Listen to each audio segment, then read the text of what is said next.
हरि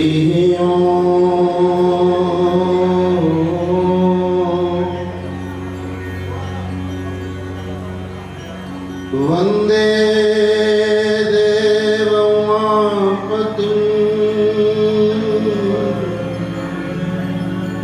सूर्यगुरुं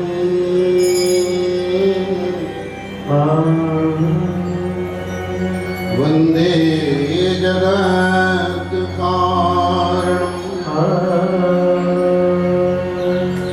वंदे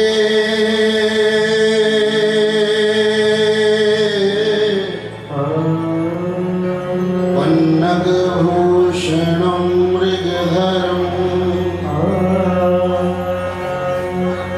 वंदे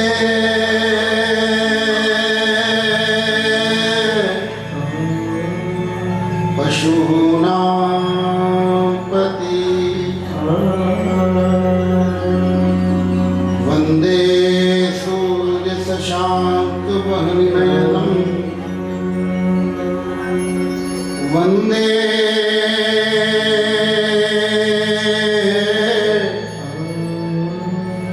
मुकुन्दप्रियं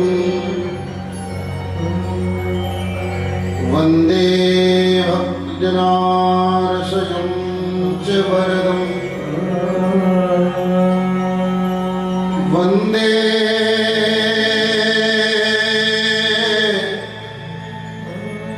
शिवं शङ्करम्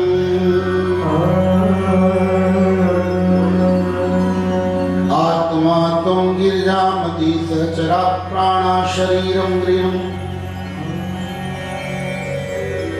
पूजा ते विषयो भोगरचना निद्रा समाधि स्थिति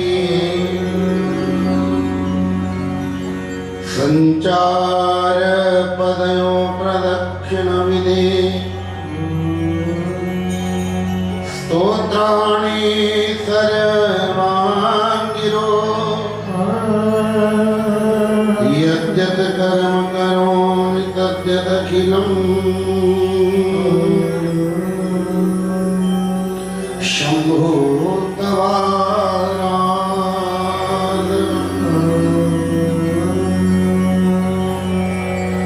जय त्वं देवि चामुण्डे जय भूतार्तिहारिणी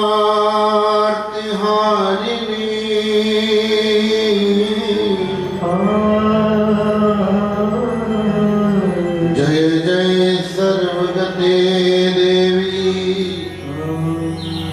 कालरात्रि नमोस्तुते।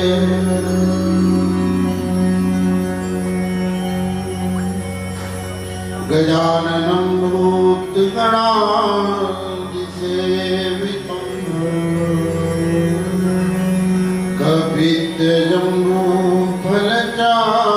कपित्थजम्बूफलचारुभक्षणं उमासुतं शोकविनाशकारकं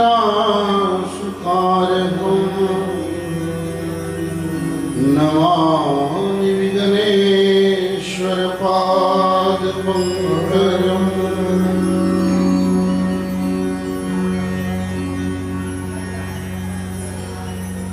श्रुतिस्मृतिपुराणानामालयं करुणालयं नमामि भगवत्पादं शङ्करं लोकशङ्करं शङ्करं शङ्कराचार्यं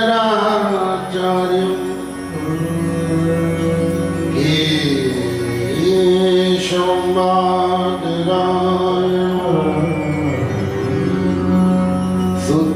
सूत्रभाष्यकृतो वन्दे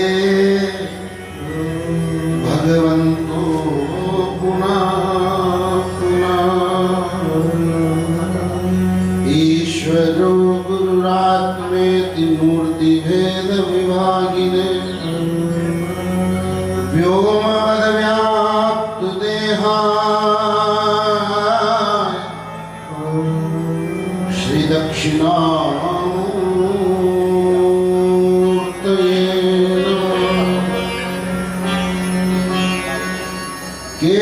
सैयो मेरे सतगुरु दास बड़ा प्यार अनोखा है सैयो मेरे सतगुरु दास बड़ा प्यार अनोखा है बाकी सारा जग लगदा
संगीत वाले मुझे नजर नहीं आ रहे थोड़ा सा पीछे दोनों हाथ ऊपर कर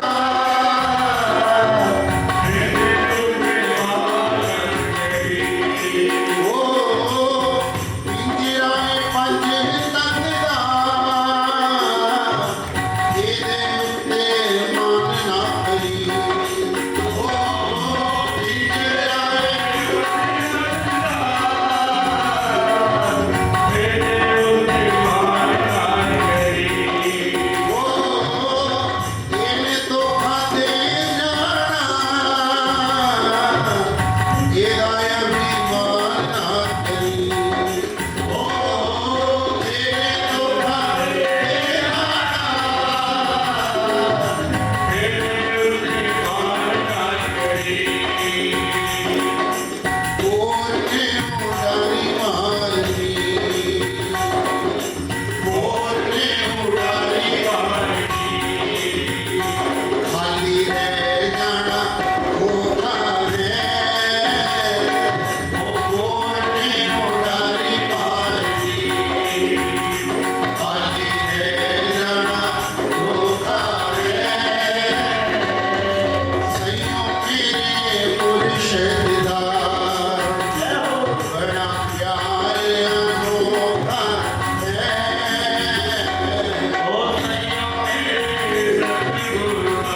बंद बंदिया नौ दरवाज़ा लो तारे दो बंदिया ओ तारे दो बंद बंदिया लुट लिया बंद बंदिया तारे दो बंद बंदिया लुट लिया बंद बंदिया इस दसवीं सवारी थी दसवीं सवारी थी बिना मुक्ति दा मौका है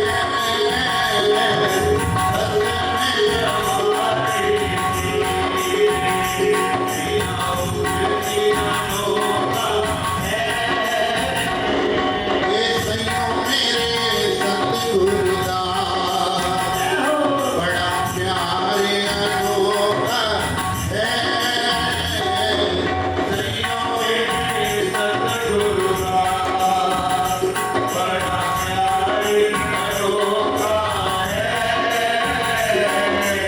और अगली लाइन पर ध्यान देना और समझ में आए तो सब मिलके गाना। सत्संग करीने होए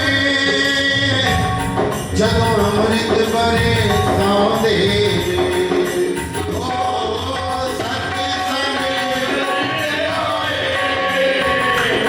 जदों अमृत साउंदे हाँ सत्संग करदे होए जदों अमृत बरे साउंदे ओ सत्संग करदे होए जदों अमृत बरे साउंदे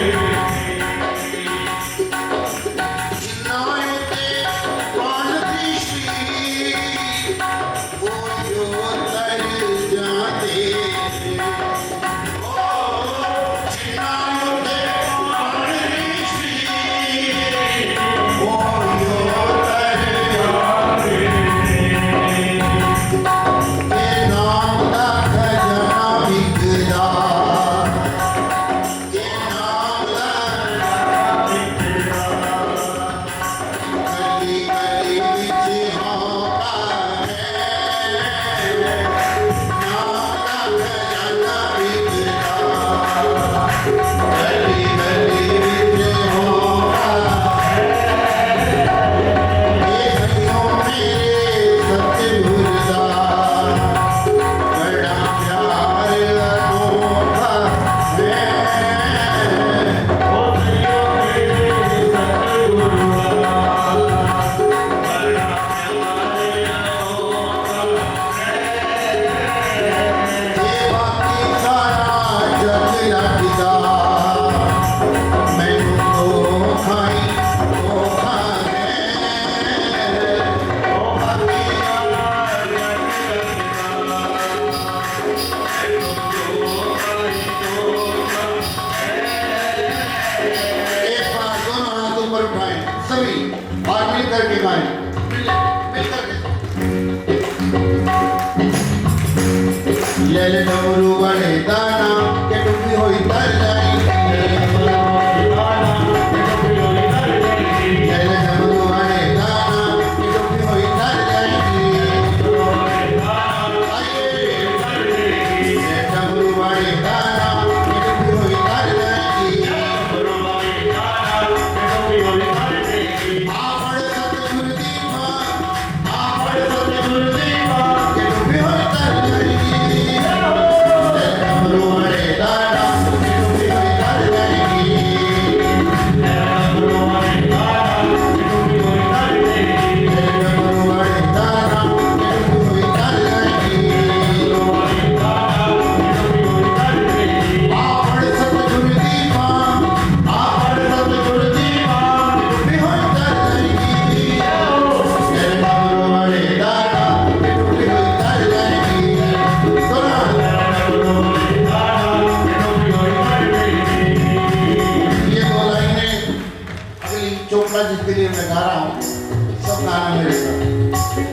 नचने दा नहीं थी वल मैनू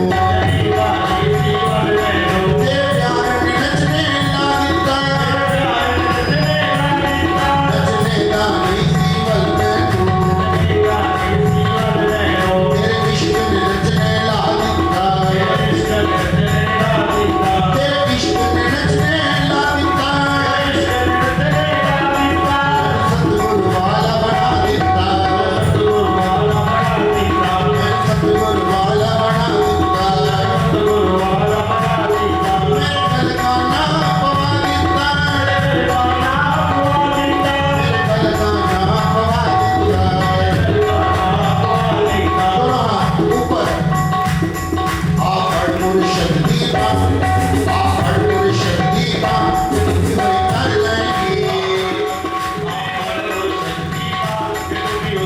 लेगी मेरे डमरू वाले दाना कोई कर लेगी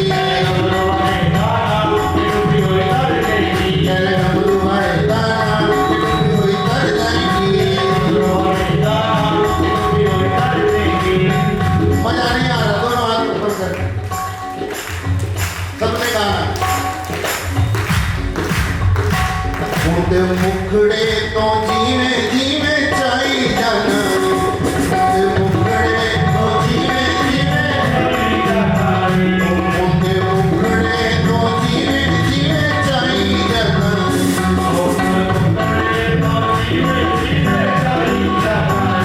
बंदे बिछड़े खुदा नू मिलाई जाना है बंदे बिछड़े खुदा नू मिलाई जाना है मुंडे मुखड़े तो जीवे जीवे चाई जाना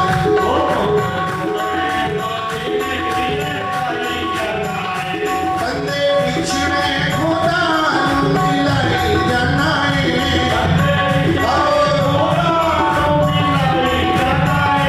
बंदे बिछड़े तू रब नू मिलाई जाना है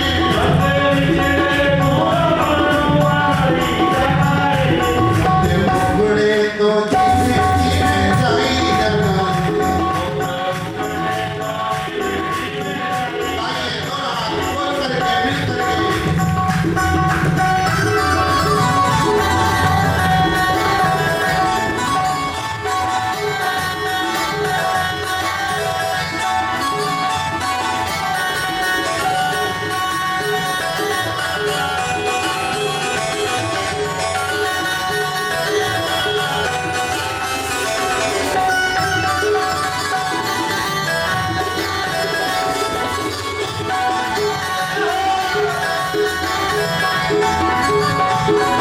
दोनों हाथ खोल करके मिल करके दोनों हाथ खोल करके थोड़ा सा इसको ऊपर दे दो मेरा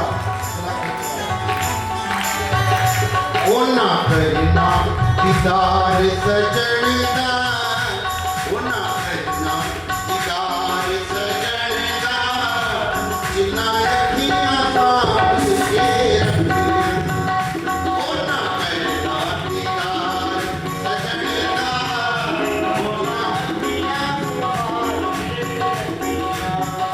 ओ ना करना दीदार सजन दा ओ ना करना दीदार जिन्ना अखियां सांभ के रखियां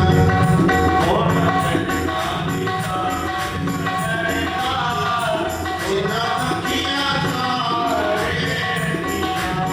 ओ जिन्ना अखियां सांभ के रखियां ओ ना करना दीदार सजन दा ओ ना करना जिन्ना अखियां सांभ के रखियां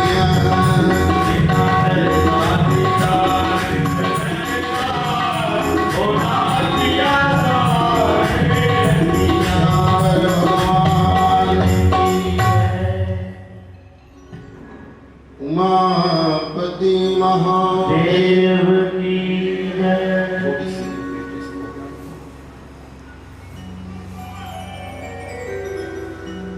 अकारण करुणा वरुणालय भक्त वांछा कल्पतरु और नानी भूत भावन चंद्र मौली भगवान सदाशिव जिनकी कृपा से आपने पिछले 6-7 दिनों में भगवान शिव के चरित्रों का आनंद लिया। आज कथा के विराम का दिन है। मानव की व्यथा और परमात्मा की कथा। बोलो, इंसान की व्यथा और परमात्मा की कथा ये कभी खत्म होती नहीं। इंसान को कोई ना कोई समस्या विपदा पड़ी ही रहती है। ना तो मानव की व्यथा खत्म होती है और ना परमात्मा की हरि अनंत हरि कथा अनंत अनंत है। कल आप लोगों ने श्रवण किया भगवान शिव और देवी पार्वती का विवाह संपन्न। शिव पुराण में इतनी कथाएं हैं, इतनी कथाएं हैं, साल भर भी चलता है कि ये पूरा नहीं समझ में आ सकता, पूरा नहीं पढ़ सकता। भगवान शंकर विश्वास है, जोर से बोलो, शंकर जी क्या है? और देवी पार्वती श्रद्धा है। भवानी शंकर वंदे श्रद्धा विश्वास रूपिणो। पार्वती जी को श्रद्धा कहाँ है और शंकर जी को श्रद्धा अकेली किसी काम की नहीं। अकेली श्रद्धा कब बदल जाएगी कोई पता ही नहीं। जब तक परिपक्व श्रद्धा विश्वास के साथ ब्याही ना जाए तब तक अकेली श्रद्धा का कोई मोल ही नहीं। श्रद्धा तो हमने देखा है कि रोज बदल जाती है। जहां चमत्कार देखा वहीं श्रद्धा हो जाती, नहीं समझ में। श्रद्धा होना अलग विषय है, परिपक्व विश्वास होना अलग विषय है।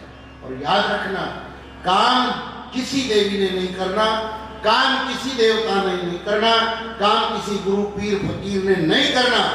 जब भी काम करना है तुम्हारे विश्वास में करना। जितना तुम्हारा भरोसा पक्का होगा, जितनी तुम्हारी आस्था निष्ठा पक्की होगी, उतना जीवन में उपलब्धियां होती गई। एक बार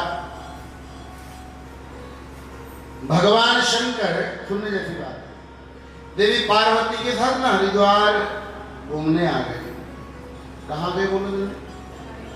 अच्छा, हरिद्वार में लगा था कुंभ का मेला। क्या लगा था? हजारों लोग नहा रहे हरिद्वार में और क्या बोल रहे हैं? हर हर गंगे। क्या बोल रहे हैं? और सभी क्या कह रहे हैं कि अरे गंगा जी में नहा लिए हम, हमारे पाप। अच्छा, क्या लगता है आपको, गंगा जी नहाने से पाप धुल जाते हैं क्या? किसको पता है कि मेरे नहीं धुलते हैं? गंगा जी में नहाने से पाप, लेकिन किसके? जो संकल्प लेता है कि गंगा मैया आज तक जितने पाप मुझसे हो गए वो आप धो डाल दिए, मैं वचन देता हूं आज के बाद में कोई और पाप नहीं करूंगा। अब जिन्हें गंगा में से निकलते ही फिर पाप चालू कर देने, उसके पाप को गंगा मैया थोड़ी धोएगी, उसके तो पाप यमराज का डंडा धोएगा। नहीं समझ में? काम करना है आपके विश्वास में, गंगा जी ने नहीं करना। भगवान शंकर और देवी पार्वती कुंभ का मेला लगा था और हरिद्वार परिभ्रमण के लिए आए। और क्या देखते हैं? हजारों लोग गंगा स्नान कर रहे हैं और सब कह रहे हैं कि हमारे पाप। पार्वती जी ने पूछ लिया, भोलेनाथ एक बात बताइए, ये जितने लोग गंगा में नहा करके निकल रहे हैं, क्या इनके सबके पाप दूर हो गए? शंकर जी बोले नहीं, बिल्कुल नहीं। फिर बोले जिसको तो भरोसा पक्का है उसके तो धुल गए, और जिसको भरोसा ही नहीं है गर्दन हिला दिया उसके नहीं। पार्वती जी कहती महाराज हमको आपकी बात समझ में नहीं आई। शंकर जी बोले समझा देंगे, कोई नहीं इसमें। जिस रास्ते से लोग गंगा जी नहा के वापिस आ रहे थे ना, और जिस रास्ते से लोग गंगा जी नहा के, शंकर जी 100 वर्ष के बूढ़े बन गए और उसी रास्ते पर एक बड़ा गहरा सा खड्डा खोद दिया और शंकर जी गिर गए उस खड्डे में। और पार्वती जी 100 वर्ष की बुढ़िया बन के खड्डे के बाहर खड़ी हो और चिल्लाने लगी मेरे पति को बचाओ, मेरे पति खड्डे में। चिल्लाने, हजारों लोग नहा नहा के निकल रहे थे गंगा से। कोई भी व्यक्ति जब पार्वती जी कहे मेरे पति खड्डे में गिर गए, इनको बचाओ, कोई भी व्यक्ति अगर बचाने के लिए उतरे ना खड्डे में, पार्वती जी हाथ पकड़ ले और क्या कहें, तो खबरदार, अगर जिंदगी में कोई पाप किया है फिर मेरे पति को हाथ नहीं लगाना, नहीं तो अंधा हो जाएगा। कोई भी बचाने आए बस यही नहीं बोल दे। अब डर के मारे किसी ने उनको हाथ ही, 1 दिन 2 दिन 4 दिन 6 दिन 7 दिन बीत गए। शंकर जी ने सोचा ये अच्छा पंगा नहीं, खड्डे में पड़े। कोई भी बचाने आवे, पार्वती कहने अगर जिंदगी में कोई पाप किया है मेरे पति को हाथ मत लगाना, नहीं तो अंधे हो जाओगे। 7 दिन बीत गए। एक दिन सवेरे सवेरे एक व्यक्ति जा रहा था नहा के, माता जी ने कहा मेरे पति को बचाओ, खड्डे में गिर गए। वो खड्डे में उतरने लगा, पार्वती जी ने हाथ पकड़ लिया और कहने लगे भैया खबरदार, अगर जिंदगी में कोई पाप किया है तो मेरे पति को हाथ मत लगाना, नहीं तो अंधे हो जाओ। उसने आव देखा ना ताव, खड्डे में कूदा, शंकर जी को कंधे पे बिठाया और खड्डे के बाहर। और मजे की बात ये कि अंधा भी नहीं हुआ। पार्वती जी ने पूछा भैया क्या तुमने जिंदगी में कोई पाप नहीं किया, तो अंधा नहीं हुआ मेरे पति को छू करके? वो कहता माता जी पाप की तो गिनती करो ही, मैं तो जात का कसाई हूं। क्या बोला? मैं तो जात का खटीक हूं, कसाई हूं, और पता नहीं कितने जीव जंतुओं को मैंने मार दिया है, मेरे बराबर पापी कोई था ही नहीं। मां ने पूछा फिर तूने मेरे पति को हाथ कैसे लगाया? तो कहता माता जी मैंने पाप बहुत किए थे, पर मैं अभी अभी गंगा जी में नहा के आया। शंकर जी प्रकट होके कहते पार्वती पिछले 7 दिन से जितने लोग आ रहे थे वो भी गंगा, परंतु उनको भरोसा, उनके पाप नहीं धुले। इसको अकेले को परिपक्व विश्वास था, इसके समस्त पापों का प्रक्षालन। बस मैं आपको निवेदन ये करूं कि आपका विश्वास आपका काम करेगा, दूसरा कोई देवता काम करने वाला। हाँ, इसलिए जहां भी जुड़ना पक्के विश्वास से जुड़ना। भवानी शंकरो वंदे श्रद्धा विश्वास रूपिणो। भगवान शंकर स्वयं विश्वास की मूर्ति है। किसकी मूर्ति है बोलो? नहीं समझ में आएगा। श्रद्धा की मूर्ति माता जी है। या देवी सर्वभूतेषु श्रद्धा रूपेण संस्थिता, और विश्वास के रूप में भगवान शंकर। जब तक इन दोनों का समन्वय नहीं होगा तब तक जीवन में अध्यात्म जगत की उपलब्धि होने वाली। श्रद्धा भी होनी चाहिए। अच्छा पार्वती जी किसकी बेटी है? कल बताया था ना, बोलो, अरे बोलो। हाँ, पर्वतराज। और पर्वत क्या है? अडिग है, अविचल है, डोलने वाला नहीं है। आपकी श्रद्धा भी डोलने वाली नहीं होनी चाहिए। और माँ का नाम क्या है? पार्वती जी, बोलो, महारानी। हाँ, 2 चीजें होनी चाहिए श्रद्धा के साथ। एक तो अविचल अडिगपन होना चाहिए कि डगमग डोले नहीं, आज यहाँ माथा रगड़ दिया कल वहां माथा रगड़ दिया, एक निष्ठ होना चाहिए। और दूसरा मैं का भाव नहीं होना चाहिए। मैं ना बोलो, मैं। आपने अभी पूजा कराया होगा, किस किसने कराया पूजा? राजी भाई कराया? आज पूजा किसने कराया? चले गए, बढ़िया, बोलो शंख। पंडित जी जब वेदियों का पूजन कराते ना, जरा ध्यान देना। अंत में वो कहेंगे हस्ते जलमादाय। क्या कहेंगे बोलो? बोलो हस्ते जल मादाय। हाथ में जल लेकर के क्या कहेंगे? ये सारा जल जो है नीचे चढ़ाइए और बोलिए अनेन मत कृतेन पूजनेन भगवान सांब सदा शिव प्रियताम नमः।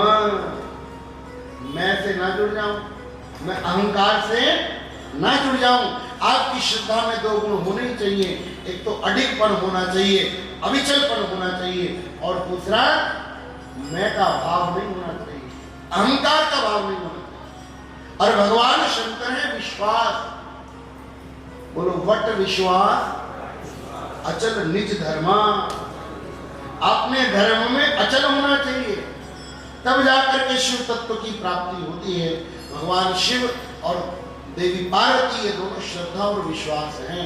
आपके जीवन में इन दोनों का होना जरूरी है अगर आप परमात्मा को प्राप्त करना चाहते हैं। दुनिया को प्राप्त करना वो तो भाग्य से मिल ही जाएगा, उसके लिए पूजा पाठ की जरूरत नहीं, कोई यज्ञ हवन जप तप कोई चीज की जरूरत नहीं है। दुनिया की चीज तो जो मुकद्दर में है, जो भाग्य में, वो मिलेगी मिलेगी। ये पूजा पाठ जप तप नियम, ये भौतिक पदार्थों को प्राप्त करने के लिए मत किया करो, ये तो केवल इसलिए किया करो कि वो परमपिता परमात्मा स्वयं हमको प्राप्त हो जाए। और महाराज एक बात याद रखो, जो तुम्हारे भाग्य में है, तो बोलो जो तुम्हारे, वो भाग भाग के आएगा, और जो तुम्हारे भाग्य में नहीं वो मिलके भी भाग जाएगा, इतना को परेशान होना चाहिए। जो भाग्य में है वो भाग भाग के, और जो भाग्य में नहीं वो मिला हुआ भी, हाँ मिला हुआ भाग जाए, पक्की बात। इसलिए बहुत ज्यादा भौतिकता के लिए परेशान नहीं होना। जब भी आपको पूजा पाठ जब तक नियम व्रत आदि करने हैं, यज्ञ आदि करने हैं, एक ही संकल्प से करो कि मैं परमात्मा को प्राप्त कर जाऊं, मेरी बुद्धि ज्ञान में स्थित हो जाए, मेरी बुद्धि भक्ति में स्थित हो जाए, ये जीवन का लक्ष्य होना चाहिए। और मैं आपको एक बात और बताऊं, मच्छर को मारने के लिए ना तोप नहीं चलाई जाती, क्या कहा बोलो, मच्छर मारने के लिए हाँ तोप चलाने का जरूरत। हल जोतना हो खेत में तो बैल लगेंगे कि हाथी लगेगा, है? हाथी से हल थोड़ी जितवाएगा। परमात्मा का भजन जप तप नियम संसार के पदार्थों को पाने के लिए नहीं, ये होना चाहिए परमात्मा को ही पाने के लिए। और अब आपकी जो आयु चल रही है ना राजीव भाई प्रधान जी, अब भौतिकता से हट करके परमात्मा की तरफ चलने की है। धीरे धीरे शनि शनि संसार से मोह त्याग कर परमात्मा की तरफ चलो, उसी में आनंद आएगा। बोलो शंकर भगवान की जय। तो संसार का तो सिस्टम ऐसा है, इसको समझो थोड़ा। जरूरतें भगवान ने सबकी बराबर बनाई, क्या कहा बोलो, नहीं पकड़ में। रोटी का साइज सबके घर में एक ही है, नहीं पकड़ में आएगा। और सुनिए, बॉम्बे में एक घर है अंबानी परिवार का, राजीव है, जब उसका मुहूर्त हुआ ना तो हमारे कुछ महात्माओं को वहां बुलाया गया था पूजा पाठ के लिए। रमेश भाई होना ने व्यवस्था किया, उन्होंने सारा घर हमको दिखाया। क्या घर है हमारा, 6000 करोड़ रुपए उसमें उन्होंने बताया था कि लग गया बनाने। वो बड़ी शेखी बता के वो मेरे को बता रहे। मैंने पूछा इतना महंगा घर बनाया, एक बात तो बताओ। बोले हाँ महाराज, मैं इसमें कोई मरेगा कि नहीं मरेगा, इतना महंगा घर है तो फिर इसमें मरता तो नहीं होगा कोई। बोले महाराज मर तो कोई भी कहीं नहीं सकता। मैं फिर तेरे इतने महंगे घर में और मेरे आश्रम में फर्क क्या है। यही बात है भाई, अगर उसके घर में 70 कमरे हैं, समझना, सोएगा तो एक ही कमरे में कि रात में कमरे बदल बदल के सोएगा, है? नहीं पकड़ में आएगा। उसके घर में 1000 चांदी की थालियां हैं, थाली बदल बदल के रोटी खाएगा, एक ही में खाएगा। अच्छा, एक बार में एक पैंट कमीज पहनेगा कि डबल पहनेगा, हाँ? तो तुम्हारे और उसमें फर्क क्या है? जरूरत परमात्मा ने सबकी बराबर रखी है। और मैं जिम्मेवारी से कहूँ आप सब लोगों को कि तुम्हारा पेट भरने की जिम्मेवारी परमात्मा की है। क्या कहा बोलो, बोलो पेट भरने की जिम्मेवारी। तुम पेट भरने को लेके परेशान हो ही नहीं सकता। तुम पेट के चक्कर में दुखी नहीं हो, तुम पेट ही भरने के चक्कर में दुखी हो। नहीं आई बात पकड़, हाँ पक्की बात है। एक दो मिनट, शंकर भगवान की जय। अच्छा, रात एक बड़ा कमाल हुआ प्रधान जी है। मैं जो कथा कर रहा था ना कल, वो ये घड़ी देख देख के कर रहा था, और ये घड़ी ने ऐसा चमत्कार किया, इसने 12 ही नहीं बजाए। हमारे प्रधान जी मैं कहूँ 12 तो बजे नहीं, वो तो जब आधा पौना घंटा बीत गया तब मैंने कहा तो हिली थी। फिर वो गोपाल ने बताया, बोले महाराज बंद हो गई है। तो मतलब इसका कि परमात्मा के गुणगान गाने में समय भी अवरोध हो जाता, समय का भी पता लगता। पक्की बात। आइए तो बोले शंकर भगवान की जय। हर हर महादेव। राजा रामचंद्र भगवान की जय। उमापति महादेव की जय। हर हर महादेव। राजा रामचंद्र भगवान की जय। सैयों हाथ मेरे काले, सैयों हाथ मेरे काले, अब कहीं तो कहीं मेरे तो गोरे, हाथ मेरे काले का मतलब कर्म मेरे, हाथ का मतलब कर्म मेरे, दोनों हाथ बोलते हैं। सैयों हाथ मेरे काले, रंग लाल मेहंदी का, ये रचदा रचदा रचाए कमाल मेहंदी का, जी कमाल मेहंदी का, जी कमाल मेहंदी का। सैयों हाथ मेरे काले, रंग लाल मेहंदी का, सैयों हाथ मेरे काले, रंग लाल मेहंदी का। कामी रचदा रचदा रचाए कमाल मेहंदी का, कामी रचदा रचदा रचाए कमाल मेहंदी का, कामी रचदा रचदा रचाए कमाल मेहंदी का, जी कमाल मेहंदी का, जी कमाल मेहंदी का, जी कमाल मेहंदी का, जी कमाल मेहंदी का, जी कमाल मेहंदी का, कमाल मेहंदी का। आइए तो हाथ खोल करके मिल करके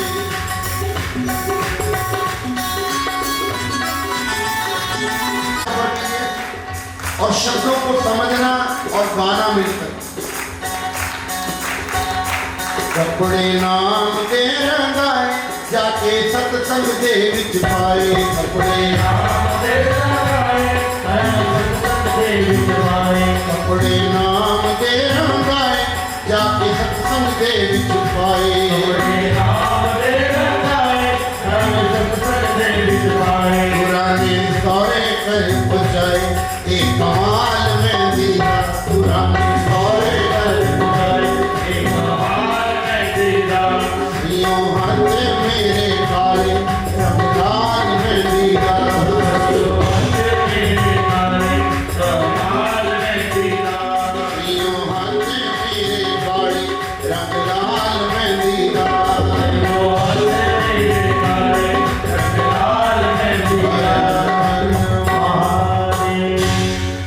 तुम्हारा भगवान शंकर विश्वास है और देवी पार्वती श्रद्धा है। इन दोनों के समन्वय से जो उत्पन्न होगा उसका नाम है कार्तिकेय। क्या नाम है बोलो जोर से? स्कंद कुमार का एक नाम है। तारकासुर को वरदान था कि शंकर जी के पुत्र के हाथ तो मरेगा। किसके हाथ तो मरेगा बोलो?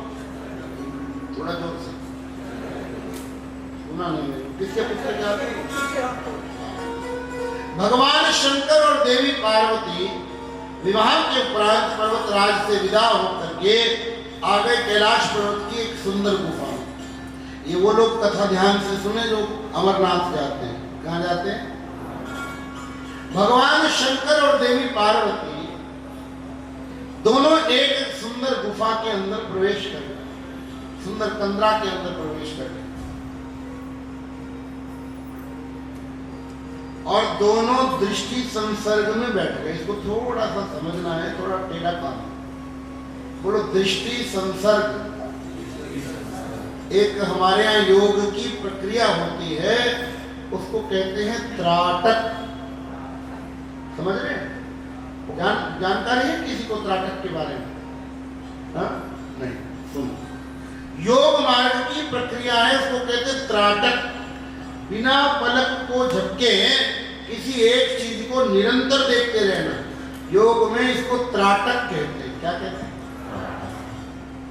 ध्यान में जिसको भी जाना हो, समाधि तक की यात्रा जिसको भी करनी हो, उसको त्राटक से प्रारंभ करना पड़ता है। ये आप लोगों के मन में वहम रहता है ना कि भजन करने बैठे तो मन भजन में लगता, उसका कारण क्या है?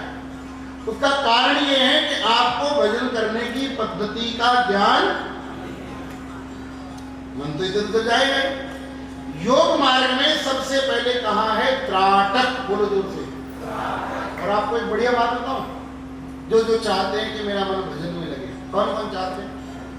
सभी सीधे बैठो, चलो ये मेरुदंड एकदम सीधा करो, ये रीढ़ की हड्डी, और दोनों अंगूठे सीधे करो, नाभि पर ले आओ, नाभि पर हल्का सा प्रेशर, हल्का, और पूरा सांस अंदर करो। मैं वचन देता हूं कि मन इधर उधर चला गया तो मेरे को कहना कि बाबा तो असली बाबा नहीं, बिल्कुल मैं जिम्मेवारी ले, थोड़ा सीखो। दोनों अंगूठे सीधे करके नाभि पर थोड़ा प्रेशर दीजिए और पूरा सांस अंदर भरिए, पूरा सांस भरो जितना खींच सकते हो। जब सांस छोड़ना है तब आपने मंत्र जाप करना है। मान लो आपका मंत्र है राम, क्या है? देखो भर के देखो सांस अंदर, और फिर बोलो। जब सांस छोड़ना है तब राम।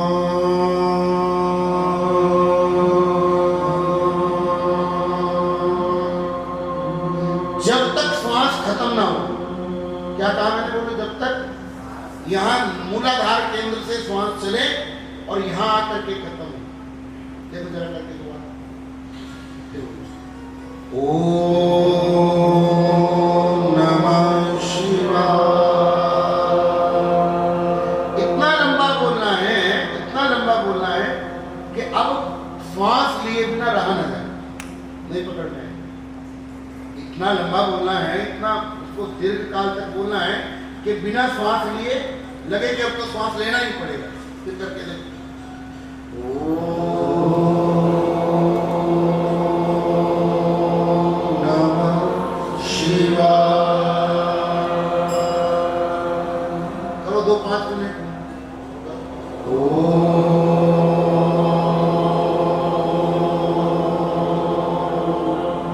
नमः शिवाय। से कहता हूँ जिम्मेवारी से, इस पद्धति से करके देखना, मन इधर उधर जा ही नहीं सकता। और एक बार में केवल 20 मिनट करना। एक बार में कितना करना बोलो? और मैं जिम्मेवारी से कहता हूँ मूलाधार केंद्र, लिंग और गुदा के बीच का जो स्थान है ना, जहां से रीढ़ की हड्डी शुरू होती है, गौर करना मेरी बात, जहां से रीढ़ की हड्डी, जब आप इस पद्धति से जाप करेंगे वहां रीढ़ की हड्डी से आपको कंपन होना शुरू होगा और यहाँ तक आगे खत्म। जरा 2-5 मिनट ध्यान रखना कि शरीर में कंपन कहाँ होता है, वाइब्स कहाँ उठती हैं, कपकपी कहाँ होती है। जरा देखो करके हाथ बंद करो, जरा अंगूठे नाभि पर ले आओ, पूरा श्वास अंदर भरो, करके देखो जरा। तो मेरे को बताना श्वास कहाँ से शुरू हुआ, कहाँ खत्म हुआ, कहाँ तक कंपन हुआ। देखो जरा।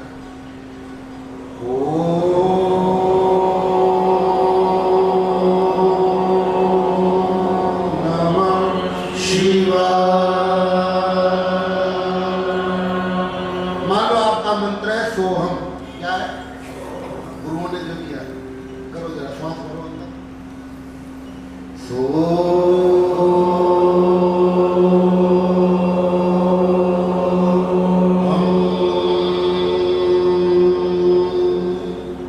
माँ को इतना लंबा ले लेना कि पूरा ये तुम्हारा सहस्त्रार कांप हो जाए। और मैं जिम्मेवारी से कहता हूँ इस पद्धति से 20 मिनट जब करना। कितनी देर? कुछ 20 मिनट, ज्यादा नहीं। आप कब शरीर से बाहर निकल गए आपको पता नहीं लगेगा, नहीं पकड़ में आएगा। आपको देहाध्यास कब समाप्त हो गया, आपको होश ही नहीं रहेगी कि मैं कहाँ बैठ के जब कर रहा हूँ, आपको याद ही नहीं रहेगा कि मैं कौन हूँ। इतनी तल्लीनता आ जाएगी, इतना आनंद आने लगेगा कि आपका उठने को मन भी। फिर आप ये जो अभी शिकायत करते हैं ना कि मन लगता, लिख के देता हूं, लिख के हटाना मुश्किल पड़ जाएगा, नहीं पकड़ में आएगा। मन हटाना, दरअसल हमारी समस्या ये है कि हम मंत्र ले तो लेते हैं परंतु हमको जप करना आता। अगर आप ठीक पद्धति से जप कर ले, ये जितने भी मंत्र हैं राजीव भाई, जितने भी मंत्र हैं, ये सारा का सारा स्वर विज्ञान है। इंग्लिश में इसको कहते हैं साउंड थेरेपी। क्या कहते हैं बोलो? स्वर के द्वारा अनहद नाद तक पहुंचना, ये मंत्रों का विज्ञान है, लेकिन हमको जपना नहीं आता। तो योग मार्ग में जब आप बैठते हैं ध्यान करने, जब करने, सबसे पहले करना होता है त्राटक। क्या करना होता है? जोर से बोलो। त्राटक में क्या करते हैं? बिना पलक झपके कोई दिया रख लो सामने, कोई मूर्ति रख लो सामने, कुछ भी जो तुमको ठीक लगे, उसको एक टक देखो। पूरा प्रयास करो कि बहुत जल्दी मेरी पलक ना झपके। क्या कहा? बोलो। हाँ, और समझ। सारा का सारा ध्यान आंखों पर ले आओ 2 मिनट के लिए। ले आना जरा सारा ध्यान। और इतना सा करना है आपको कि जब भी आपकी आंख की पलक झपके, क्या कहा मैंने? ये समझना है। जब भी बोलो, आपकी आंख की पलक जब भी झपके, आपको पता होना चाहिए कि मेरी पलक झपक रही है। तो इतना ही करना, नहीं पकड़ना है बात। इतने होश में करना है ध्यान को, आपको पता लगे कि मैं पलक, आपकी जानकारी के बिना एक बार भी आपकी पलक नहीं झपकनी चाहिए। समझ रहे मेरी बात? करके देखना 20 मिनट, कुल 20 मिनट। सारा का सारा ध्यान आंखों पर ले आना। बिल्कुल संसार का कोई प्रपंच तुमको याद नहीं आएगा। जिसको देख रहे होंगे वही बुद्धि में स्थित होकर के तुमको परमात्मा तक का साक्षात्कार कर देगा। ये योगियों का मार्ग, ये संतों का मार्ग।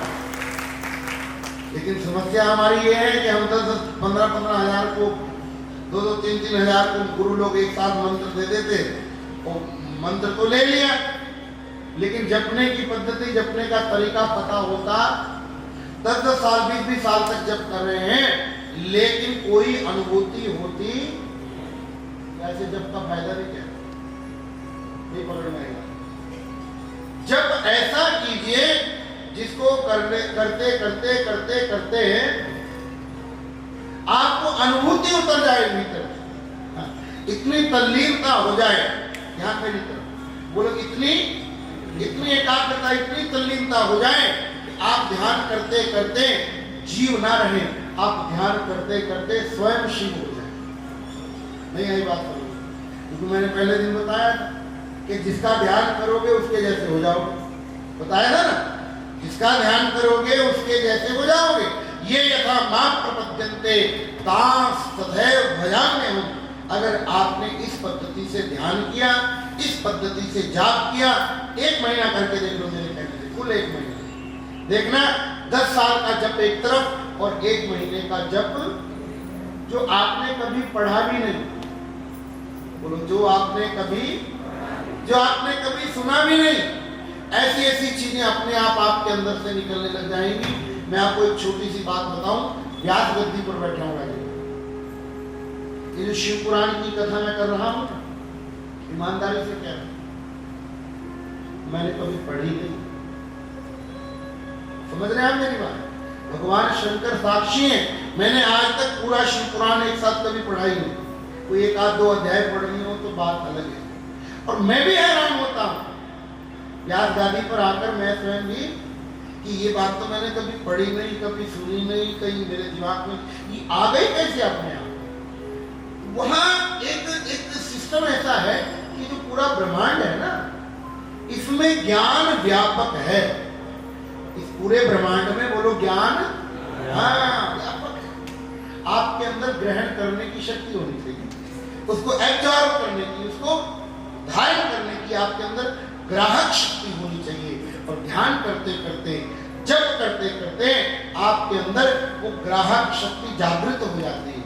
फिर आपको कहीं बाहर से ज्ञान लेना नहीं पड़ता है। और समझना, बोलो पुस्तक, जोर से फिर बोलो पुस्तक, फिर बोलो पुस्तक कभी उस तक नहीं पहुंचती। क्या कहा? बोलो पुस्तक कभी उस तक। और समझना, जो किताबों से मिलता है ना, किताबों से, उसको कहते हैं जानकारी। उसको क्या कहते हैं? बोलो जानकारी बाहर का विषय है। ज्ञान पुस्तकों से नहीं मिलेगा, जानकारी पुस्तकों से मिलेगी। ज्ञान तो जिस दिन भी प्रकट होगा तुम्हारे ध्यान के द्वारा तुम्हारे भीतर से ही प्रकट होगा। ये बाहर का विषय नहीं। एक जयपुर में मूर्ति बनाने वाले हैं पांडे जी, क्या नाम है बोलो? मेरे ख्याल पूरे भारत में जो भी सबसे सुंदर मूर्तियां लगी वो उन्हीं की लगी। आपके आस्था कॉलोनी में जो है ना मंदिर, वहीं से आई थी वो। इस्कॉन वाले सब या प्रेम मंदिर वाले सब वहीं से बनवाते हैं और एक्सीलेंट, बहुत बढ़िया मूर्तियां बनाते। हम हरिद्वार आश्रम के लिए वहां से मूर्ति लेने गए, सुन लीजिए बातें रहा। अब हमने मां ललिता जी की, त्रिपुर सुंदरी जी की मूर्ति लेनी थी कि हम उनके साधक हैं। हम जो साधना करते हैं वो 10 महाविद्याओं की करते हैं, वो तंत्र साधना है। तो मां ललिता जी की मूर्ति बहुत जगह आपको पंजाब में, तो मुझे नहीं लगता कि कहीं एक आध जगह हो, तो यहाँ तो बहुत लोगों को जानकारी नहीं उनकी। तो हमने उनसे मूर्ति बनवाने के लिए उनकी दुकान पे चले गए। सुनने जैसी बात, उन्होंने बड़ी सुंदर मूर्तियां दिखाई। अब वो बंदा कहता है कि स्वामी जी हमारे बराबर मूर्ति कोई भी जयपुर में दूसरा बना, क्या बोला? हमारे बराबर कोई मूर्ति नहीं। 3-4 बार कह दिए। मेरे को गुस्सा लग गया। मैं कहा पांडे जी एक बात कान खोल के सुन लो, तुम्हारी औकात ही नहीं है मूर्ति बनाने की, तो मूर्ति बना ही नहीं सकते। क्या मतलब महाराज? मैं कहा मूर्ति पत्थर के अंदर पहले से विद्यमान है। क्या कहा बोलो? मूर्ति पत्थर के अंदर पहले से, तुमने मूर्ति नहीं बनानी है, तुमने तो ऊपर जो लगा हुआ एक्स्ट्रा पत्थर है वो उतार के फेंक देना, मूर्ति अंदर से अपने आप निकल जाएगी, नहीं पकड़ में आएगा। जो एक्स्ट्रा पत्थर है वो उतार करके घिसा करके एक तरफ फेंक देना, मूर्ति अंदर से अपने आप, जो तो बोला अपने आप। तो ज्ञान का भी ऐसा ही, ये बाहर की जानकारियों के द्वारा जो ऊपर माया का आवरण चढ़ गया है वो उतार करके फेंकना है। मैं जिम्मेवारी से कहता हूँ, ज्ञान तो अंदर से ही प्रकट हो जाता है। कभी आपने हेडपंप देखा? हेडपंप क्या बोलते हैं पंजाबी में? नलका, वो जो पहले होते थे करो, जब वो हेडपंप लगाते हैं ना तो उसमें 150 बाल्टी पहले पानी के ऊपर से डालते हैं। कहाँ डालते पहले? और जब वो अंदर से पानी का स्रोत जुड़ जाता है फिर बाहर से पानी डालने की जरूरत पड़ती, फिर अंदर से निकलता रहता। ज्ञान का भी वैसा ही। ये बाहर से कथा, कीर्तन, कहानियां, किताबें, पुस्तकें, पुराण, वेद, ये सब इसलिए है कि वो भीतर वाले स्रोत से आपका मूल जुड़ जाए। और जब आपका मूल वहां अंदर के स्रोत से जुड़ गया फिर आपको बाहर के किसी आवरण की पुस्तक की जरूरत पड़ेगी। और माफ करना, आपके समाज ने पुस्तकों को पढ़ने पर बहुत जोर लगाया, पर ईमानदारी से मैं कहता हूं समझने के लिए नहीं। आधी से ज्यादा पुस्तकें तो आप ग्रह दोष निपटाने के लिए पढ़ते हैं, और आधी से ज्यादा पुस्तकें आप पुण्य के लिए भी पढ़ते हैं। किसके लिए पढ़ते हैं बोलो? नहीं, अब सावन का महीना प्रधान जी, बहुत से घरों में शिव पुराण लगा हुआ नहीं है। बात समझ? मैं जिम्मेवारी से कहता हूं, में से कोई शिव पुराण ज्ञान के लिए नहीं पढ़ता हो पक्का। इन्होंने सुन रखा है कि शिव पुराण पढ़ेंगे तो पुण्य लगेगा, ये है ना। शिव पुराण कोई पुण्य के लिए नहीं है, भागवत कोई पुण्य के लिए नहीं है। ये तो पुण्य और पाप दोनों से ऊपर उठ जाने के लिए है। ना तुम्हारे जीवन में पुण्य रहे और ना तुम सम हो जाओ। तुल्य निंदा स्तुतिर मौनी संतुष्टो ये न गुरु नैव शिष्य, आदि गुरु शंकराचार्य जी कहते हैं। न में पुण्य पाप हो, पाप और पुण्य दोनों से ऊपर उठ जाना है। ये दोनों ही बंधन है। अगर पुण्य के लिए भी पढ़ रहे हो ना, वो भी तुम्हारे जन्म मरण का कारण बने। इसलिए जब भी ग्रंथों का अध्ययन करना, पुण्य की इच्छा से नहीं करना। कथाओं में आना इसलिए नहीं आना कि पुण्य की कर, मेरे यहाँ तो कोई पुण्य के चक्कर में आता भी नहीं। और कौन ऐसा है जो यहाँ कथा में पुण्य कमाने आया है? मेरा तो इनको ये लगता है कि बस 2-3 घंटे बढ़िया बीत जाते इसलिए आ जाते है कि नहीं। शंकर भगवान, ये मैं आपको समझाना चाहता हूँ शिव पुराण के माध्यम से कि अब ज्ञान मार्गी बनो। अब थोथे क्रियाक्रम में नहीं बदल रहना, इससे थोड़ा आगे बढ़ो। क्या कहा? इसको समझो थोड़ा। मैंने बताया था ना तुमको कि 2 साल का बच्चा, बोलो 2 साल का, अगर खिलौनों से ना खेले माँ को अच्छा नहीं लगता। 2 साल का बच्चा खिलौनों से ना खेले माँ को अच्छा, और 20 साल का बच्चा खिलौनों से ही खेलता रहे तो भी माँ को अच्छा। तुम्हारी शुरुआत क्रियाक्रम से होनी चाहिए, मूर्तियों से होनी चाहिए। आपने अनुभव किया गणपति उत्सव में क्या करते हो आप? 10 दिन तक गणपति जी को पधरा करके और 10 दिन के बाद क्या करते हो? बोलो, क्यों विसर्जन करते हो? इसलिए किया जाता है विसर्जन कि आपके मन बुद्धि की जो स्थिति है मूर्ति में ना अटक जाए। एक दिन मूर्ति भी विसर्जित हो जानी चाहिए। सनातन वैदिक धर्म की यात्रा मूर्ति से अमूर्ति की यात्रा है। इसकी यात्रा है, नहीं पकड़ में आई। कभी वृंदावन गए? वृंदावन कौन कौन गया? हाथ खड़े करो, बड़े और थोड़ी थोड़ी देर में भगवान पे पर्दा कर देते। देखा कभी? क्या कर देते? बोलो ना, क्यों क्यों कर दे पर्दा? ये बड़ी अच्छी समझ आ कह रही ठाकुर जी साफ चल देते। क्या कह रही? हिसाब लगा जरा, दिमाग लगा। ठाकुर जी का मूड बन गया साथ जाने का तो पर्दा रोक लेगा।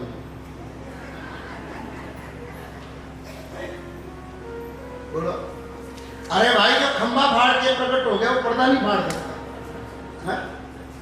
वो पर्दा कोई भगवान के मंदिर में तुम्हें वो नहीं है, वो इसलिए डाला गया था कि जो बिना पर्दे के तुमको नजर आ रहा है अब वो पर्दे में भी नजर आ जाना चाहिए। सब वृंदावन के बंदर मैंने बताया था कि चश्मा उतार के ले जाते हैं। वो इसलिए उतारते कि जिससे मिलने गए हो ना, जिसको देखने गए, ऊपर से नहीं दिखेगा, अंदर की आंखों से दिखेगा। इसलिए इतनी तल्लीनता, इतनी एकाग्रता रहिए, अपने जीवन में इतनी स्थिति को परिपक्व कीजिए कि चिंतन करते करते आप स्वयं वो हो जाए जिसका आप चिंतन करते हैं।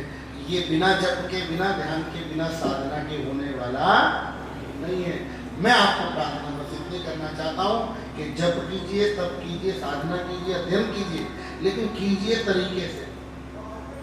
खाली माला घुमाने का वो ऐसा नहीं रहे, कोई जरूरत नहीं है 100 माला रोज करने, बिल्कुल छोड़ दो। एक माला भी कर लो, बहुत तरीके से करो। एक माला भी कर लो, लेकिन क्या कहा मैंने? जो मैंने आपको पद्धति बताई है समझ में आ गई सबको? हाथ खड़े करो तो किस किस के आ गए? कल जब घर में सुबह जप करोगे ना, ध्यान साधना करोगे, मेरे कहने से कुल 20 मिनट ये करके देख लेना, एक दिन करके देख लेना। आपको आनंद आए तो अगले दिन कर लेना, नहीं तो छोड़ देना। मैं दक्षिणा लेके अपने घर चला जाऊंगा, तुमको भी दुखी नहीं करूंगा, बोलो शरीर। लेकिन इसको थोड़ा समझिए, मैं साधु होने के नाते केवल आपको कोई नीली छोटी कहानियों से नहीं जोड़ना चाहता हूं। मैं चाहता हूं कि अब आप उससे जुड़ जाएं जिसकी कहानियां हैं। कहानियां तो एक दृष्टांत है तुमको सिद्धांत समझाने के लिए। किसके लिए बोलो? बिना कहानियों के सिद्धांत समझ में, इसलिए ऋषि मुनियों को ये कहानियां बनानी पड़ी कि तुम्हारी बुद्धि में ज्ञान बढ़ जाए। तुमने बचपन में एक कहानी पढ़ी हो, एक कछुआ था और एक खरगोश था। क्या था बोलो? और दोनों में लग गई रेस। दोनों में क्या लग गई बोलो? अच्छा, जीता कौन? How can possible? हो ही नहीं सकता। पहले तो दोनों में रेस लग नहीं सकती। रेस लग भी गई तो कछुआ जीत। बच्चे को समझाने के लिए कहानी तैयार की गई, slow and steady wins the. लेकिन अगर बच्चा मॉरल को छोड़ करके कहानी पकड़ करके बैठ जाए तो उसके जीवन में कोई परिवर्तन आने वाला। तो यही मैं आपको समझाना चाहता हूँ, कहानी को पकड़ने की जरूरत नहीं है। कहानी जो आपको ज्ञान देना चाहती है उस ज्ञान को पकड़े। चर्चा चल रही थी, भगवान शंकर और देवी पार्वती एक गुफा में आमने सामने बैठ गए। कहाँ बैठ गए बोलो? और त्राटक क्रिया में बैठ करके इतने तल्लीनता हो गई कि उनको देह गेह की होश ही नहीं रही। आपने देखा होगा शंकर जी के मंदिरों में, जो प्राचीन मंदिर हैं, वहां नंदी जी की मूर्ति होती है बाहर। क्या होती है? उसके ठीक आगे कछुए की मूर्ति होती। क्यों होती पता है आपको? शिव जी के चारों तरफ सोम सूत्र होता है। नंदी जी की दृष्टि सदैव शिव जी पर लगी रहती है।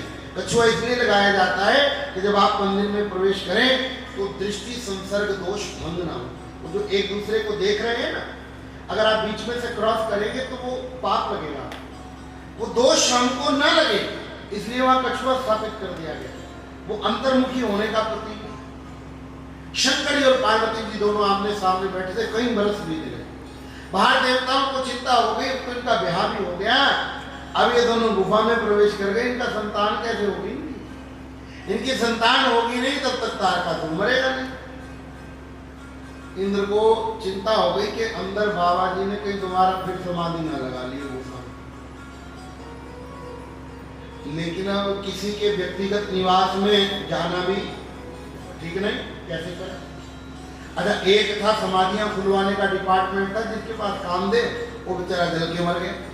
अब जाए कौन समाधि खुलवाने? अग्निदेव को बुलाया। किसको बुलाया बोलो?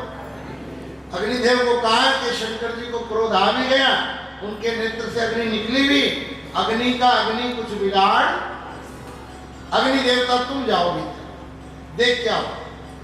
अग्नि देवता ने मना कर दिया, महाराज मैं इस चक्कर में पड़ने वाला। देवताओं ने कहा अग्निदेव अगर तुम भीतर जाकर के सारी खोज खबर ले आओगे तो हम सब तुम्हारा झूठा खाएंगे। यज्ञ शिष्टासिना संतो मुच्चन्ते सर्व किल विषय।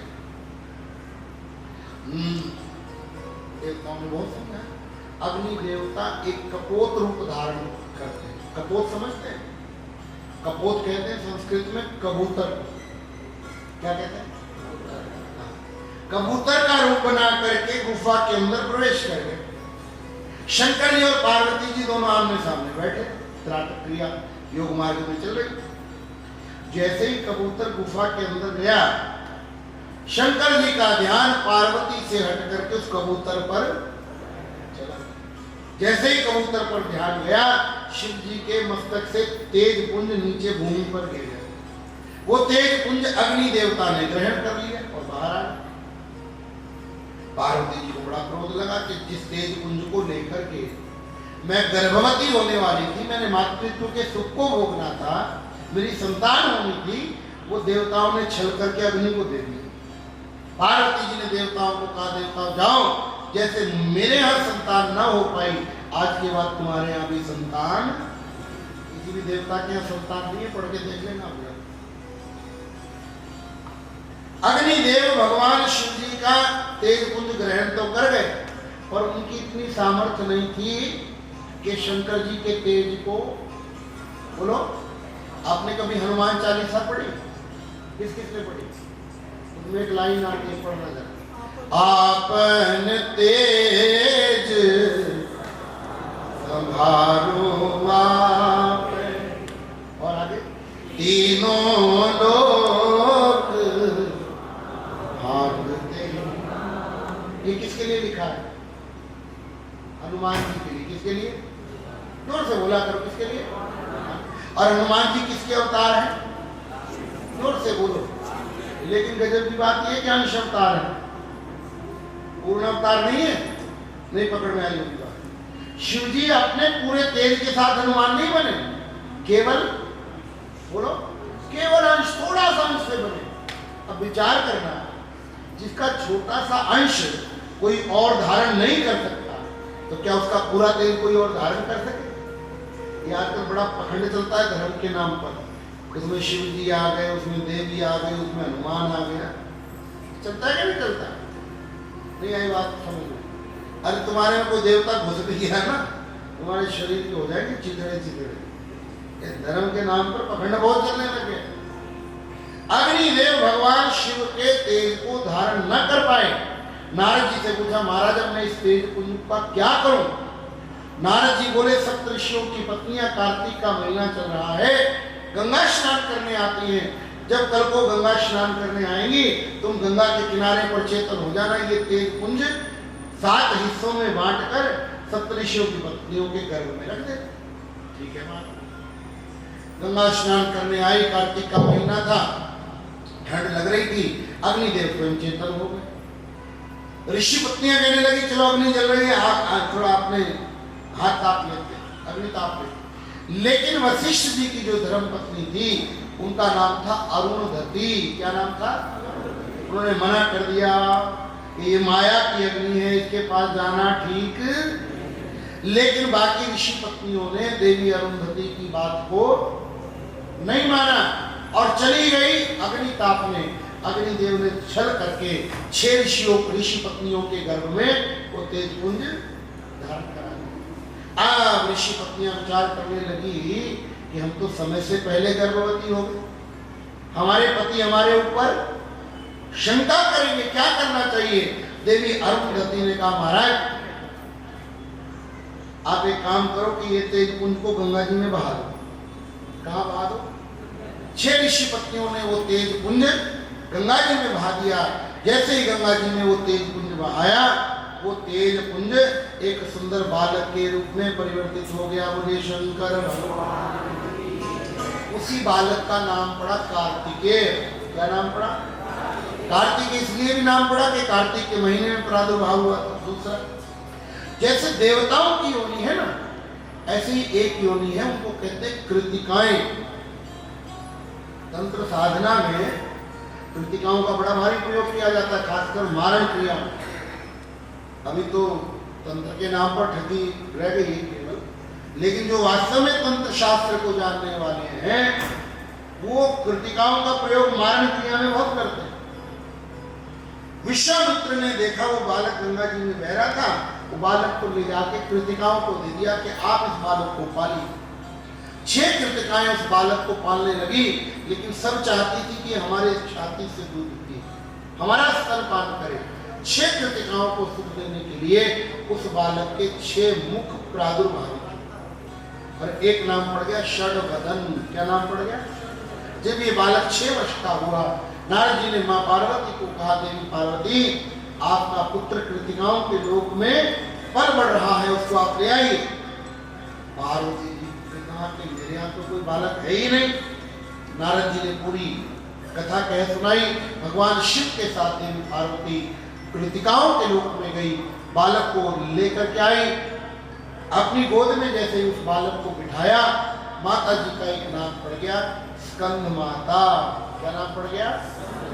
हमारे नव दुर्गाओं में नवरात्रि करते हैं ना, कौन से नंबर पर आती है स्कंद माता? प्रथमम शैलपुत्री जय द्वितीयम ब्रह्मचारिणी तृतीयम चंद्रघंटेति कुष्मांडेति चतुर्थकम पंचमम स्कंद माता। देवताओं को पता लगा कि भगवान शंकर का पुत्र कैलाश पर पहुंच गया है।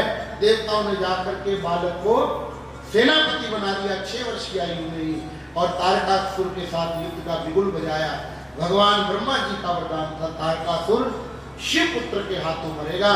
अपने बाण के द्वारा शंकर जी के पुत्र ने तारकासुर का अंत कर दिया। बोलिए शंकर भगवान की जय। महाराज शंकर जी के 2 पुत्र हैं। कितने? जोर से बोलिए। और मजे की बात यह है, एक में मां की जरूरत नहीं पड़ी, एक में बाप की नहीं पड़ी। गणेश जी के जन्म में पिताजी की कोई जरूरत नहीं पड़ी, और कार्तिकेय जी के जन्म में देवी पार्वती जी की कोई आवश्यकता। शंकर जी का चरित्र बड़ा विलक्षण है। इस बार आप लोग इतनी ही सेवा से प्रसन्न हो। फिर कभी परमपिता परमात्मा ने मौका दिया, आपको फिर कथा सुनाने जरूर आएंगे। बोले शंकर भगवान। अब तो 5 मिनट के लिए हमारे प्रधान जी कुछ कहना चाहते हैं, फिर उसके बाद हम आगे। भगवान की जय। साढ़े स्वामी जमुनापुरी जी महाराज ਦੇ ਮੁਖਾਰਬਿੰਦ ਦੇ ਵਿੱਚੋਂ ਵੱਲੋਂ ਤੁਹਾਡੇ ऋणी ਆ ਜਿਹੜਾ ਤੁਸੀਂ ਆਪਣਾ ਸਮਾਂ ਕੱਢ ਕੇ ਸਾਡਾ ਸਾਥ ਦਿੱਤਾ ਹੈ। ਹੁਣ ਕੀ ਹੈ, ਅੱਜ ਜਿਹੜੀ ਕਥਾ ਦੀ ਸਮਾਪਤੀ ਹੈ, ਲੰਗਰ ਭੰਡਾਰਾ ਤਿਆਰ ਕੀਤਾ ਹੋਏਗਾ। ਸਾਰਿਆਂ ਨੇ ਪ੍ਰਸ਼ਾਦ ਲੈ ਕੇ ਜਾਣਾ ਹੈ। 7 ਦਿਨਾਂ ਦੇ ਵਿੱਚ ਜੇ ਕੋਈ ਵੀ ਕਿਸੇ ਕਿਸਮ ਦੀ ਸਾਥੋਂ ਸਾਡੇ ਸੰਘ ਦੇ ਕਿਸੇ ਵਲੰਟੀਅਰ ਤੋਂ ਗੁਸਤਾਖੀ ਹੋਈ ਹੋਵੇ ਤਾਂ ਅਸੀਂ ਹੱਥ ਬੰਨ੍ਹ ਕੇ ਤੁਹਾਡੇ ਚਰਨਾਂ ਦੇ ਵਿੱਚ ਮਾਫੀ ਮੰਗਦੇ ਹਾਂ। ਬਹੁਤ ਬਹੁਤ ਤੁਹਾਡਾ ਧੰਨਵਾਦ ਹੈ। ਹੁਣ ਜਿਹੜੀ ਆਰਤੀ ਤੋਂ ਬਾਅਦ ਭੰਡਾਰਾ ਸਾਡਾ ਸਟਾਰਟ ਹੋ ਗਿਆ, ਉਹਦੇ ਨਾਲ ਤਾਂ ਤੁਸੀਂ ਭੰਡਾਰਾ ਸਾਹਿਬ ਨੇ ਲੈ ਕੇ ਜਾਣਾ ਹੈ। ਆਰਤੀ ਅੱਜ ਦੀ ਜਿਹੜੀ ਕਰਨਗੇ ਸਾਡੇ ਚੇਅਰਮੈਨ ਸਾਹਿਬ, ਆਓ ਜੀ ਆਰਤੀ। ॐ हरे हरे हरे एकानन चतुरानन पंचानन राधे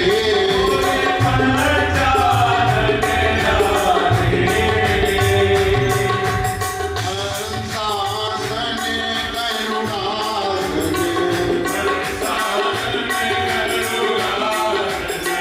विश्वाहन साजे। ॐ हरे हरे हरे दो भुज चार चतुर्भुज दश भुज के शोभे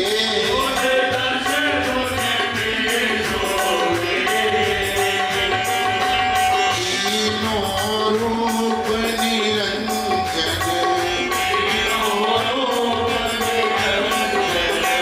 त्रिभुवन जन मोहे। ॐ हरे हरे हरे अक्षमाला वनमाला मुंडमाला धारी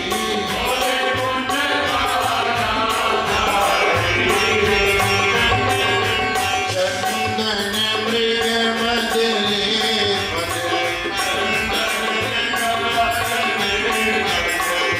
आले शशिधारी। ॐ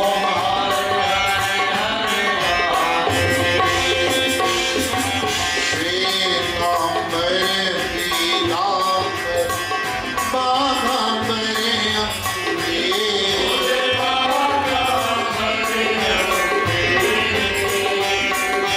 सनकादिक ब्रह्मादिक भूतादिक खंडे। ॐ हरे हरे हरे में श्रेष्ठ कमंडल चक्र त्रिशूल धरता जग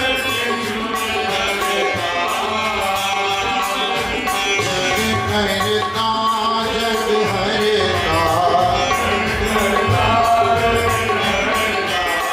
जग पालन करता।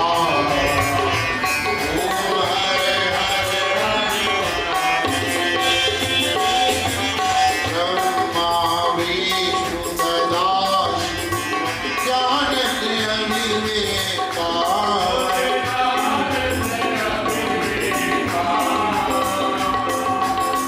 प्रणवाक्षर के मध्य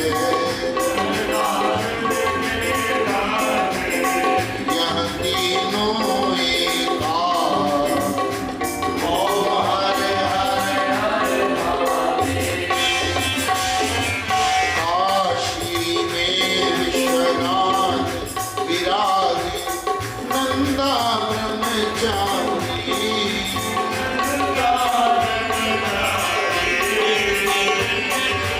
नित्य उठ दर्शन पावे महिमा हो भारी। ॐ हरे हरे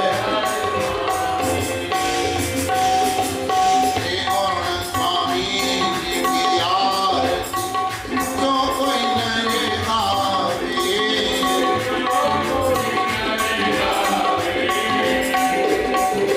कहत यमुना पुरी स्वामी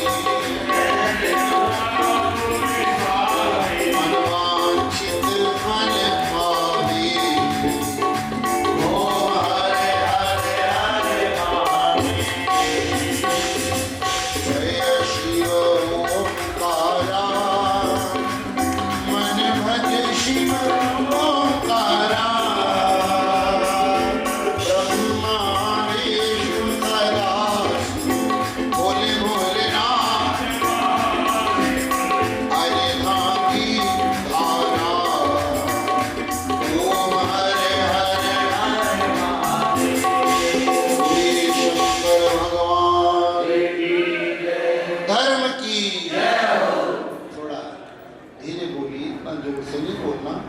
आज बाजार खुला है। धर्म की अधर्म का प्राणियों में विश्व का गंगा महारानी की सदगुरुदेव भगवान की शिव महापुराण की हरे हरे। एक दो सूचना है, एक तो भी भोजन की, वहां आप लोगों ने भोजन जरूर करना है। दूसरा, इसके तुरंत बाद जहाँ हमारा निवास है चोपड़ा जी के यहाँ, क्या है वो जगह का नाम, बरवाई बाजार, तेजा फर्नीचर के पास में, वहाँ शिव नाम मंत्र की दीक्षा का भी 1 बजे का, सवा 1 बजे का समय है। जो भी शिव नाम मंत्र की दीक्षा लेना चाहते हैं वो वहाँ पर आए। दूसरा एक सूचना और है कि कौन से आश्विन मास के जो नवरात्रि आएंगे अक्टूबर में, उस समय में आप ही के बरनाला में श्रीमद देवी भागवत की कथा आस्था कॉलोनी के मंदिर में होगी। आप लोगों ने उसमें भी आना है। अभी से मैं आपको निमंत्रण दे देता हूँ। बोले शंकर भगवान की जय। हरे हरे।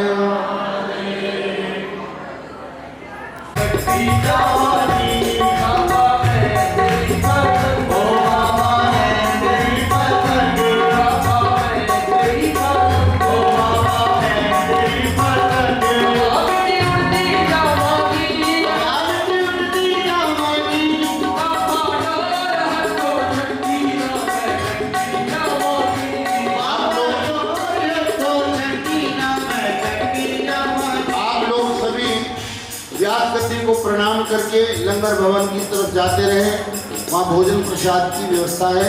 व्यास गद्दी को प्रणाम करें और लंगर भवन की तरफ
बाहर चलो।